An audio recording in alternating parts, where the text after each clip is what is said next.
Welcome to the Real Estate Espresso Podcast, your morning shot of what's new in the world of real estate investing. I'm your host, Victor Menashe. On today's show, we're talking about three different styles of investing, three very different ways to think about risk. When people talk about investing, they often speak as if there's a single approach. In reality, there's multiple styles, each rooted in a different view of markets, human behavior, and risk. Confusion arises when investors mix these different approaches without realizing they're playing different games. Three of the most common styles are number one, value investing, number two, momentum investing, and number three, arbitrage. All three can work and all three can fail. Most importantly, all three require very different skills, different temperaments, and different operating environments. Understanding these differences is not academic. It determines whether you're acting intentionally or just gambling without knowing it.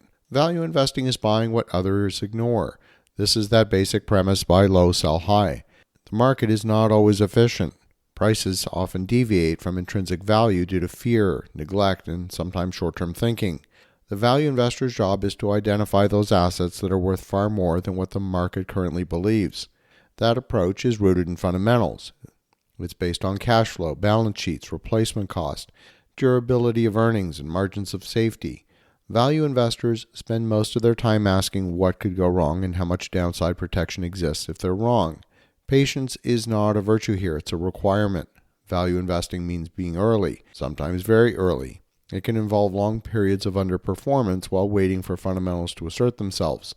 Now, in real estate, value investing might look like acquiring a well-located asset that's temporarily distressed due to poor management. It might be capital constrained, or it might be under cyclical pressure. The thesis is not that prices will rise quickly, but that time, cash flow will normalize things and close the gap between price and value. The risk in value investing is not volatility, it's about being wrong about the value. Cheap assets can stay cheap for structural reasons. Sometimes the market is not mispricing risk, it's accurately identifying decline. Value investing rewards discipline, it rewards skepticism and long-term thinking. It punishes impatience and leverage. Momentum investing takes a very different view of markets. Instead of assuming prices revert to intrinsic value, momentum investors assume that trends will persist. Assets that are rising tend to keep rising. Assets that are falling tend to keep falling. The idea here is to buy when prices are rising and to sell when prices are falling. Buy low, sell high doesn't really come into play here.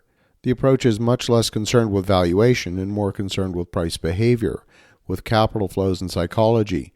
Momentum investors accept that markets are driven by narratives, by liquidity, and by herd behavior, especially in the short and medium term.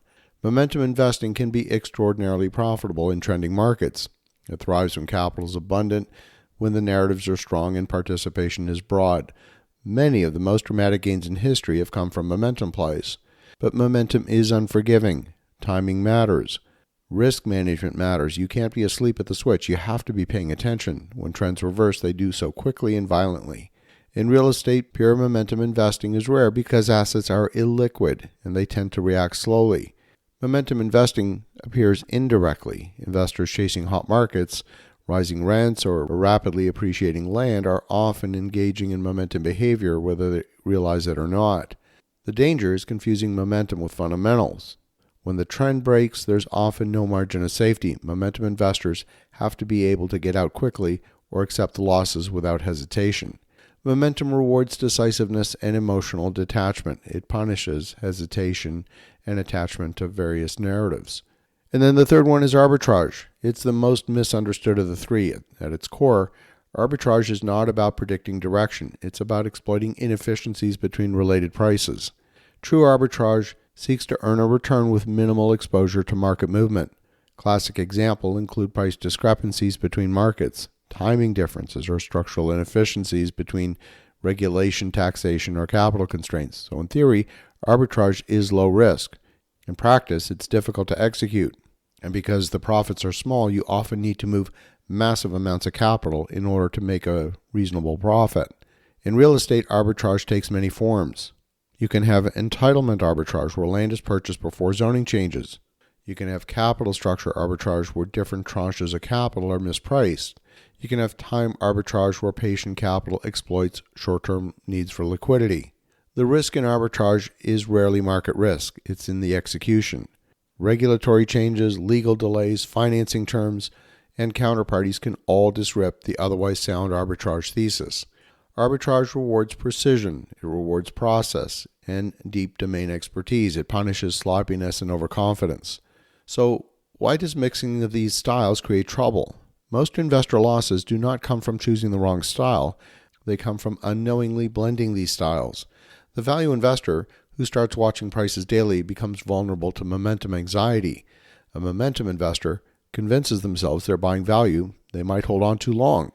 Each style has a different definition of success, a different time horizon, and a different relationship with risk. Mixing them without clarity leads to inconsistent decision-making. Professional investors know the game they're playing. Amateur investors switch games midstream. From a capital allocation standpoint, none of these styles is inherently superior. The right approach depends on the investor temperament, the capital base, access to information, and the ability to execute.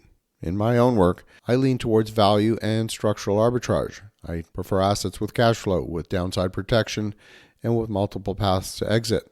Momentum can enhance returns, but it's not a foundation. The goal is not to be clever, it's to be repeatable. Markets change, cycles turn, styles fall in and out of favor, but what endures is clarity of intent and discipline. Investing is not about finding the best strategy, it's about choosing a strategy that you can execute consistently through good markets and bad. And that's where the real returns are made. As you think about that, have an awesome rest of your day. Go make some great things happen. We'll talk to you again tomorrow.